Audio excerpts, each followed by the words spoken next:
Oke, selamat pagi Bapak Ibu. Shalom semuanya. Kita percaya bahwa kita ada itu semua karena kebaikan Tuhan. Amin. Kita ada itu semua karena kasih anugerah Tuhan yang Tuhan kasih dalam setiap pribadi kita masing-masing. Oke, puji Tuhan Bapak Ibu. Kita akan masuk dalam kebenaran firman Tuhan. Dan pesan Tuhan minggu ini berbicara tentang Tuhan mengajak kita berjalan intim. Tuhan mengajak kita berjalan intim. Mari kita buka bersama di dalam Hakim-Hakim 6. Ayat yang ke-16 sampai yang ke-17. Hakim-Hakim 6 ayat 16 sampai yang ke-17, demikian firman Tuhan. Saya akan bacakan untuk Bapak Ibu. Berfirmanlah Tuhan kepadanya, tetapi akulah yang menyertai engkau, sebab itu engkau akan memukul kalah orang Midian itu sampai habis. Maka jawabnya kepadanya, jika sekiranya aku mendapat kasih karunia di matamu, maka berikanlah kepadaku tanda bahwa engkau sendirilah yang berfirman kepadaku. Nah, pesan Tuhan yaitu Tuhan mengajak kita berjalan intim. Nah, kita percaya Bapak Ibu, ini bahwa setiap kita ini ajakan untuk setiap kita, untuk kita berjalan intim dengan Tuhan. Ini sebuah ajakan untuk kita semua, untuk saya semua, untuk setiap orang-orang percaya bahwa Tuhan tawarkan, ayo berjalan dengan aku, intim dengan aku. Nah, untuk kita berjalan intim dengan Tuhan, untuk kita berjalan bisa bersama intim dengan Tuhan, dan ketika Tuhan mengajak kita semua orang-orang percaya, kita dan saya, untuk kita berjalan intim dengan Tuhan, pasti ada rancangan Tuhan Bapak Ibu. Pasti di situ ada maksud Tuhan, ada tujuan Tuhan. Mengapa kok Tuhan mengajak kita intim dengan Tuhan? Bahkan bukan hanya intim saja dengan Tuhan, Tuhan ingin kita berjalan. Bukan hanya intim aja, tetapi kita berjalan intim dengan Tuhan. Berarti gini kan, sepanjang perjalanan hidup kita, sepanjang apapun yang kita lakukan, kita harus intim dengan Tuhan. Kita harus terkoneksi dengan Tuhan. Nah, bagian kita apa? Ketika Tuhan katakan, ayo berjalan bersamaku, berjalan intim dengan Tuhan. Nah, bagian kita kan kita harus responi dengan baik. Saya harus responi dengan baik. Kita semua harus responi dengan baik dan benar bahwa saya perlu Tuhan, bahwa saya harus berjalan dengan Tuhan, bahwa saya harus intim dengan Tuhan. Nah, kalau kita lihat Bapak Ibu, hari-hari ini kan dunia sedang digoncang, ya enggak? Yang sedang naik daun ini kan virus kan, bicara tentang virus corona. Ini kan sedang gempar yang dibicarakan oleh seluruh dunia. Bahkan bangsa Indonesia sendiri. Nah, kalau kita lihat dampak daripada virus corona ini apa Bapak Ibu? Yang pasti berdampak kepada perekonomian, ya enggak? Berdampak kepada perekonomian, kalau kita lihat di bangsa Indonesia, berdampak kepada pariwisata, berdampak kepada transportasi dan impor barang, pasti sangat terpengaruh itu. Sangat berpengaruh sekali. Nah, mungkin ini yang kita alami Bapak Ibu. Kalau Bapak Ibu usaha di bidang impor barang, mungkin berusaha di bidang pariwisata, transportasi, mungkin kita akan alami hal seperti itu. Nah, bahkan kita lihat bahwa gereja Tuhan juga kan mengeluarkan statement, mengeluarkan peraturan-peraturan untuk mengantisipasi virus ini. Ya, kalau kita lihat di berita-berita kan banyak kan gereja-gereja mulai mengeluarkan sebuah aturan-aturan bahwa harus menggunakan inilah, harus cuci tangan lah, harus itulah. Itu salah nggak? Nggak salah. Tapi kita jangan sampai kehilangan esensi dari sebuah ibadah itu sendiri. Jangan sampai kita kehilangan Tuhan itu siapa yang kita sembah. Jangan sampai kita kehilangan apa yang sudah kita lakukan tiap hari, kebiasaan yang tiap hari kita lakukan. Itu sudah tidak ada lagi. Dan secara tidak langsung gini, itu akan menimbulkan suatu pro dan kontra dalam sebuah organisasi itu sendiri. Kenapa? Dulu kok salaman boleh, sekarang tidak. Sepertinya ada satu gap. Nah, Tuhan mengajak kita hari-hari ini, ayo semakin intim dengan Tuhan. Ayo kita berjalan dengan Tuhan. Tuhan tahu apa yang terjadi pada dunia ini. Kan Dia menciptakan. Tuhan tahu apa yang menjadi kondisi bangsa Indonesia hari-hari ini. Tuhan tahu keadaan kita. Tuhan tahu bisnis kita seperti apa. Tuhan tahu keluarga kita seperti apa. Dia tahu. Karena kenapa? Dia berdaulat atas kehidupan kita. Dia berdaulat atas bangsa Indonesia ini. Dia berdaulat atas apa yang dia ciptakan. Makanya gini kan, Tuhan ajak, ayo intim dengan Tuhan, berjalan dengan Tuhan. Karena kita perlu Tuhan Bapak Ibu. Kita perlu pimpinan Tuhan dalam menyelesaikan masalah. Kita nggak bisa untuk kita mengambil keputusan seorang diri. Kita perlu pemecahan masalah dengan apa? Melibatkan Tuhan. Tuhan, aku perlu Engkau. Tuhan, aku perlu Engkau. Nah, semakin kita intim dengan Tuhan Bapak Ibu, semakin gini, iman kita semakin tidak tergoyahkan.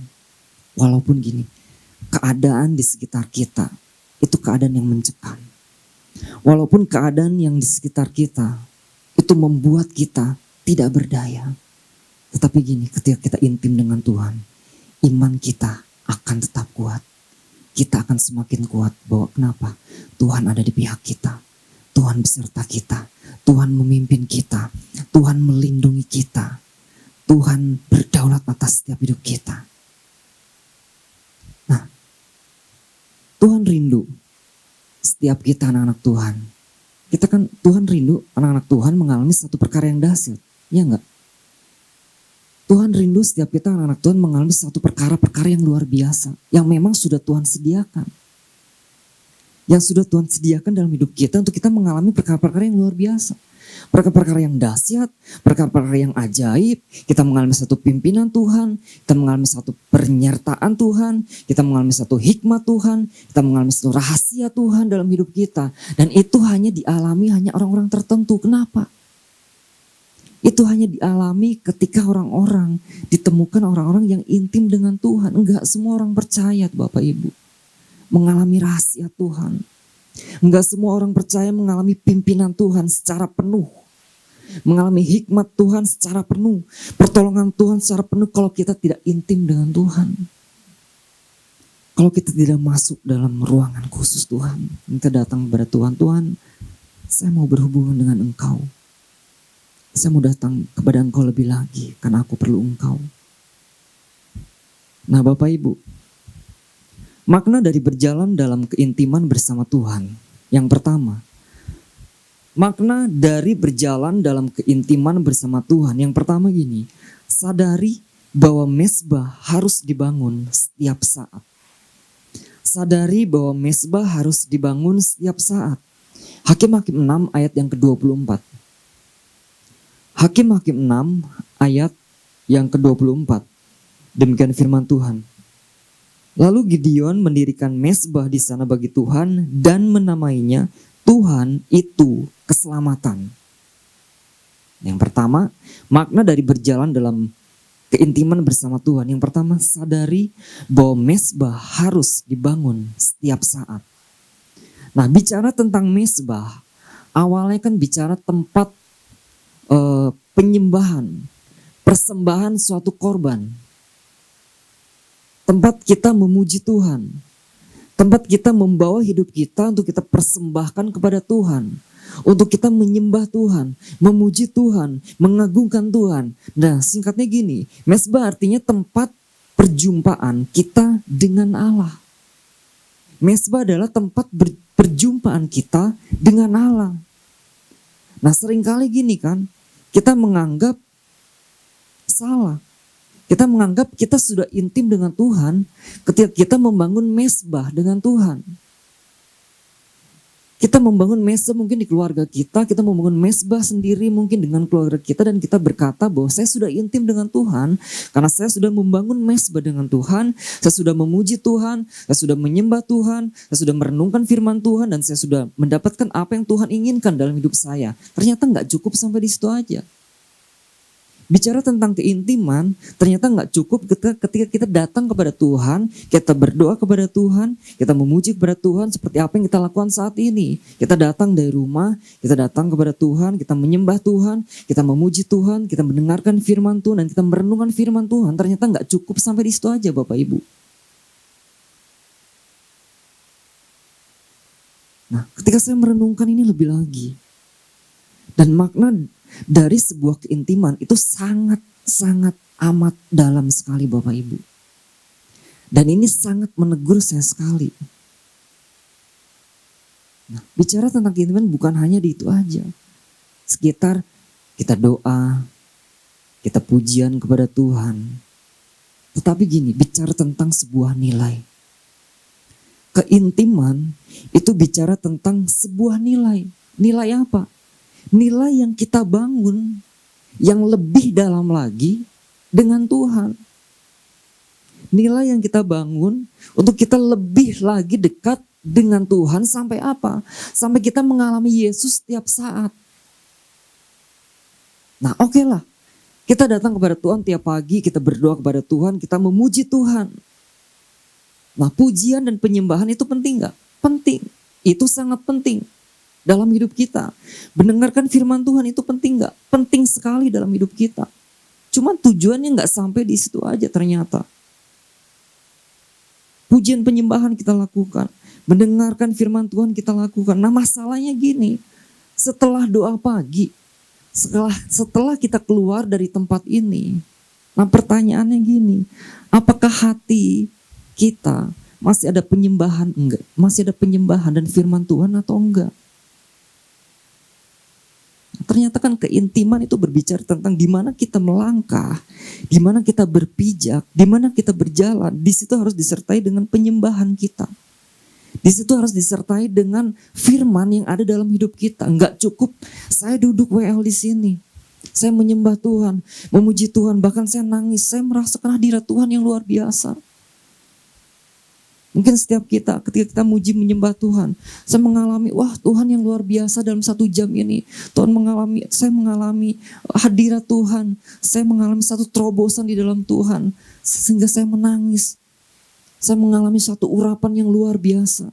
Saya mengalami firman yang luar biasa. Ternyata gak cukup sampai di situ aja Bapak Ibu. Bicara tentang keintiman. Ternyata ketika keluar dari tempat ini, ketika kita melangkah ke pekerjaan kita, ketika kita melangkah dalam keluarga kita, dalam masyarakat kita, pertanyaannya gini, apakah penyembahan itu, apakah firman itu masih melekat dalam hati kita atau enggak? Nah, kalau kita keluar dari tempat ini, sepertinya gini, kita udah lupa dengan penyembahan kita lupa dengan firman kita, dan seolah-olah dalam hidup kita ada saklar, on dan off. Kita keluar dari tempat ini, kita matikan off pujian dan penyembahan kita, firman kita matikan saja. Dan kita kembali kepada aktivitas kita kembali kepada pikiran-pikiran kita kembali kepada bisnis kita yang tidak sesuai dengan firman Tuhan, kita kembali kepada keputusan-keputusan tidak mengandalkan Tuhan, tidak bergantung kepada Tuhan. Dan kita off-kan itu pujian penyembahan. Nah, apakah sampai di situ aja? Ternyata enggak Bapak Ibu. Dan saya tertegur sekali ketika saya menyiapkan ini. Itu terjadi dalam hidup saya ternyata. Kenapa saya sharingkan seperti ini? Karena saya alami. Mungkin ketika saya muji menyembah Tuhan, saya alami, saya sampai nangis, Tuhan terima kasih Tuhan.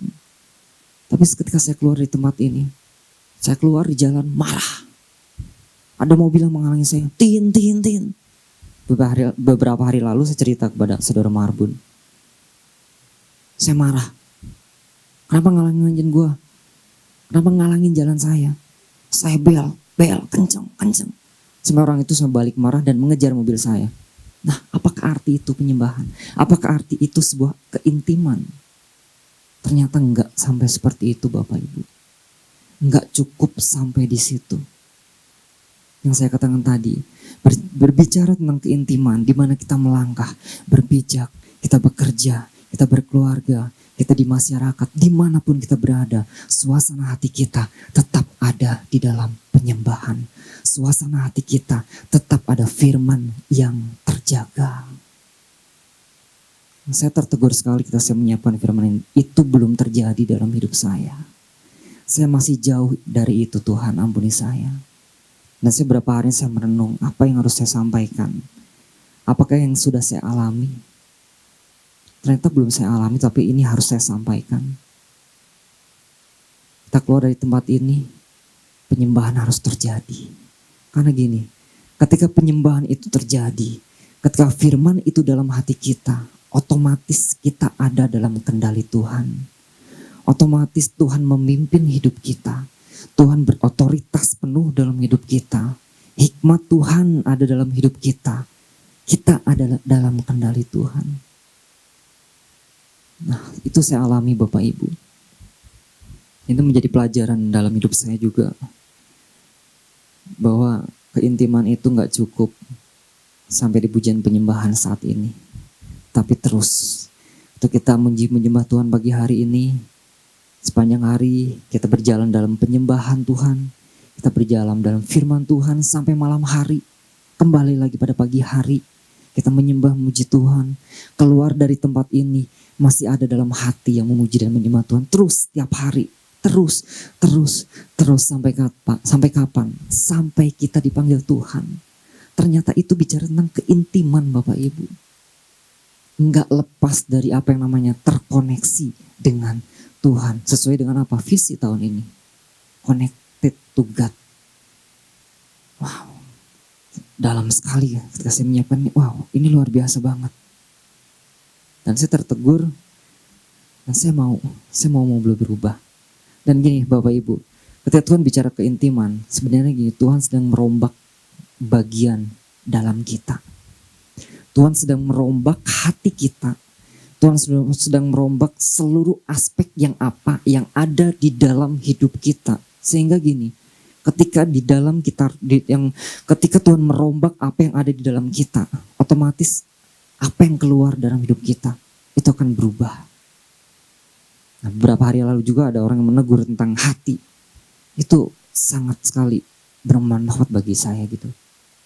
Dan itu saat menegur hati saya dan saya merenungkan terus itu. Sampai kepada firman ini saya renungkan terus, benar. Tuhan sedang merombak setiap hati kita untuk kita kembali kepada hati Tuhan. Merombak untuk kita intim kepada Tuhan. Nah, kalau kita lihat di dalam Kejadian 5 ayat yang ke-24. Kejadian 5 ayat yang ke-24 kita lihat.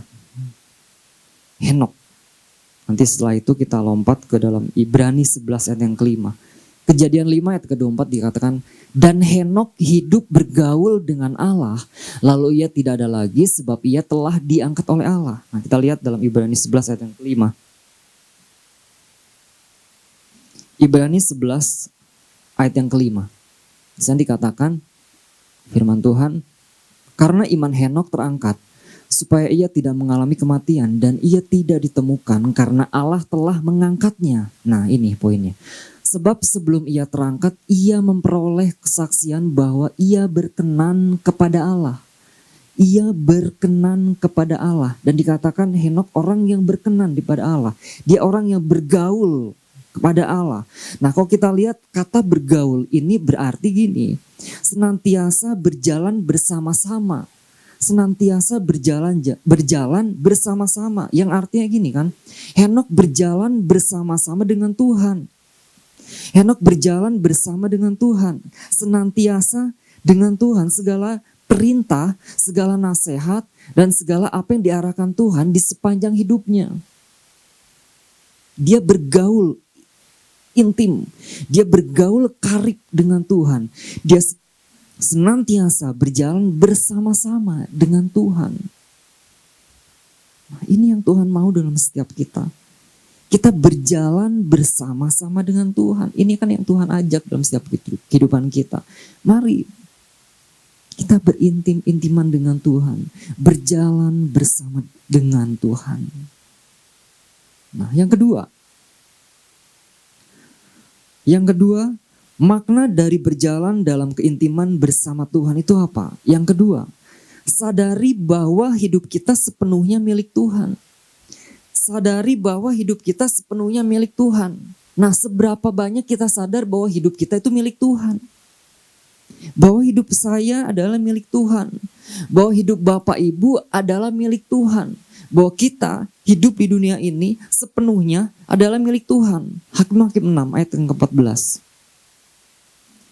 Hakim-Hakim 6 ayat yang ke-14. Di sana dikatakan, lalu berpalinglah Tuhan kepadanya dan berfirman, pergilah dengan kekuatanmu ini dan selamatkanlah orang Israel dari cengkraman orang Midian. bukankah aku mengutus engkau? Nah, percaya gini Bapak Ibu, ketika Tuhan mengajak kita untuk berintim-intiman dengan Tuhan, ketika Tuhan mengajak kita untuk kita berjalan intim dengan Tuhan, saya katakan awal tadi, Tuhan punya rencana, Tuhan punya maksud, Tuhan punya tujuan dalam setiap kita. Nah, kalau kita lihat gini kan di sini, Tuhan mengutus Gideon. Ada tugas yang harus dia lakukan. Yang harus dia lakukan, dia pergi dan selamatkan orang Israel. Nah, sekarang kita balik dalam kehidupan kita saat ini. Kenapa Tuhan berkata kita harus berjalan intim dengan Tuhan? Nah, salah satunya tadi poin yang pertama. Yang kedua kan sadari bahwa hidup kita senantiasa milik Tuhan. Nah, pertanyaannya gini, kenapa kita harus berjalan intim dengan Tuhan? Nanti saya akan simpulkan dalam akhir poin Bapak Ibu. Nah, bicara berjalan dalam keintiman dengan Tuhan, bicara tentang berjalan dalam keintiman dengan Tuhan, itu kan berarti berjalan dalam kendali Tuhan yang saya sudah singgung tadi. Berjalan di dalam kendali Tuhan, berjalan di dalam suatu otoritas Tuhan, berjalan di dalam kedaulatan Tuhan. Nah, artinya pusat keintiman kita siapa? Siapa pusat keintiman kita Bapak Ibu? Tuhan. Pusat keintiman kita yaitu Tuhan. Berarti gini dong, semau-maunya Tuhan dong. Ketika kita intim dengan Tuhan, Tuhan punya hak penuh atas hidup kita. Nah, pusat keintiman kita adalah Tuhan. Nah, sekarang kita bayangkan gini. Seseorang yang sedang intim dengan kesungguhan. Bapak Ibu bisa bayangkan. Seseorang yang sedang intim dengan kesungguhan, orang tersebut pertama gini, dia akan fokus. Dia dengan fokus kepada apa yang sedang dia intimkan. Nah, yang kedua gini, seseorang yang sedang intim dengan Tuhan dan kesungguhan, dia akan mengarahkan hati pada apa yang di hadapannya. Sebenarnya gini, pada pasangannya. Dia akan mengarahkan hati pikiran pada pasangannya. Nah, yang ketiga, seseorang yang intim dengan kesungguhan, dia akan mengarahkan tenaga, kekuatannya pada pasangannya. Yang keempat, seseorang yang sedang intim dengan kesungguhan, orang tersebut gini, dia akan menyerahkan seluruh tubuh, jiwa, dan bersatu dengan pasangannya. Nah, kalau kita berhubungan dengan seseorang, tetapi pikiran kita melayang-layang, kita berhubungan dengan seseorang, mungkin dengan pasangan kita, tetapi pikiran kita melayang, mikirin orang itu, mikirin perempuan itu, mikirin laki-laki itu. Berarti gini kan, kita tidak sedang melakukan keintiman. Ada kepalsuan di dalamnya Bapak Ibu. Ada kemunafikan di dalamnya. Ternyata lu gak intim. Lu melakukan hubungan intim tetapi lu masih memikirkan hal yang di luar sana. Sadari bahwa hidup kita sepenuhnya milik Tuhan. Nah, ketika kita intim dengan Tuhan, berjalan intim dengan Tuhan, berarti gini kan, yang harus kita lakukan, kita harus fokus dengan Tuhan, kita harus mengarahkan hati dan pikiran kita kepada Tuhan, kita harus mengarahkan tenaga dan kekuatan kita kepada Tuhan, kita harus menyerahkan seluruh tubuh, jiwa, dan roh kita kepada Tuhan. Itu bicara tentang keintiman Bapak Ibu. Artinya, manusia gak bisa apa-apa. Hidup kita, otoritas penuh, Tuhan yang mengendalikan. Hidup kita secara penuh, Tuhan yang mengendalikan. Kenapa? Karena kita sepenuhnya milik Tuhan. Nah, ketika saya membayangkan ini Bapak Ibu, Makna dari berjalan dalam keintiman bersama dengan Tuhan. Yang kedua gini kan, sadari bahwa hidup kita sepenuhnya milik Tuhan. Nah mungkin ketika kita menyembah, memuji Tuhan. Tuhan benar, hidup saya adalah milik Tuhan. Nah pernah gak Bapak Ibu, saya pasti setiap kita mengalami ketika kita menyembah Tuhan bahwa gue gak bisa apa-apa lagi. Saya udah gak bisa apa-apa lagi. Saya lemah, saya manusia yang tidak berdaya. Ketika hadirat Tuhan itu ada dalam hidup kita. Dan kita hanya bisa apa? Menangis. Kita hanya bisa apa? Diam. Merasakan hadirat Tuhan itu penuh dalam hidup kita. Dan kita menyerahkan sepenuhnya milik Tuhan. Nah tetapi gini, pertanyaannya, setelah itu, setelah selesai kita mengalami hadirat Tuhan, setelah kita keluar dari tempat ini, nyambung poin yang pertama, apakah kita masih ada keintiman dengan Tuhan? Masih kita menyerahkan fokus kita kepada Tuhan? Masih kita menyerahkan hati pikiran kita kepada Tuhan? Masih kita menyerahkan tenaga dan kekuatan kita kepada Tuhan? Masih kita menyerahkan seluruh tubuh, jiwa, dan roh kita bersatu dengan Tuhan? Itu yang pertanyaan yang saya renungkan Bapak Ibu. Dalam sekali Bapak Ibu. Bagi saya dalam sekali. Nah mari Bapak Ibu setiap kita nggak tahu kan hari-harinya apa yang kita hadapi. Kita nggak tahu kondisi yang kita hadapi. Ke depan sana seperti apa. Seperti apa yang kita hadapi hari-hari ke depan. Hari besok, 2 hari depan, bulan depan, tahun depan. Kita nggak tahu. Kalau umat Tuhan, orang percaya, saya sendiri. Kalau kita tidak intim dengan Tuhan. Keluar dari tempat ini.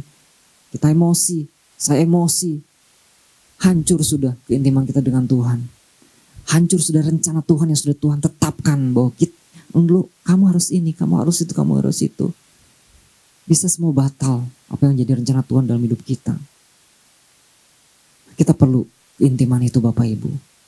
Dan ketika saya merenungkan ini, saya harus mulai kembali. Saya harus mulai kembali membangun hati saya. Saya harus kembali memulai pondasi hati saya. Mesbah harus dibangun. Saya jujur Bapak Ibu, saya tidak pernah membangun mesbah keluarga. Secara pribadi saya membangun, tapi saya tidak membangun mesbah keluarga. Nah dengan ini saya tertegur sekali dan saya akan kembali kepada kehidupan saya yang dulu. Artinya gini, kehidupan yang dulu yang kehidupan yang baik dan benar. Saya akan kembali, saya akan mulai membangun. Saya akan berjalan kembali bersama dengan Tuhan. Keintiman bersama dengan Tuhan, bersama istri dan anak. Nah itu bisa menjadi saksi tuh untuk Fani, untuk Shalom. Saya akan mulai kembali besok. Untuk saya datang kepada Tuhan, menyembah kepada Tuhan. Karena itu bukan hal yang mudah Bapak Ibu. Ketika kita membangun itu bukan hal yang mudah. Bapak Ibu bisa merasakan kok. Coba bangun pagi hari, mungkin sendiri bisa bangun. Untuk membangunkan istri, untuk membangunkan anak. Ayo bangun mesbah pagi. Ayo bangun keintiman bersama dengan Tuhan. Mudah enggak? Enggak. Kok bangun diri sendiri bisa, bangun pagi, kita doa, kita muji Tuhan. Tapi gimana dengan anak istri kita? Bagaimana dengan suami kita? Apakah dia tinggalkan? Ternyata enggak Bapak Ibu. Keintiman juga bicara tentang keharmonisan sebuah keluarga. Keintiman bicara tentang sebuah kebersamaan yang kita harus bangun dalam hidup kita bersama. Nah mari Bapak Ibu, mari kita lebih lagi datang kepada Tuhan, berjalan bersama Tuhan. Keluar dari tempat ini tetap ada dalam penyembahan. Keluar dari tempat ini tetap ada firman Tuhan yang tertanam. Sampai kapan? Doa pagi, kita ulangin lagi terus. Sehari sampai Tuhan memanggil kita. Sampai pada akhirnya Tuhan menjemput kita. Dan kita tahu bahwa Tuhan melihat ada keintiman di dalam hidup kita. Tuhan Yesus memberkati.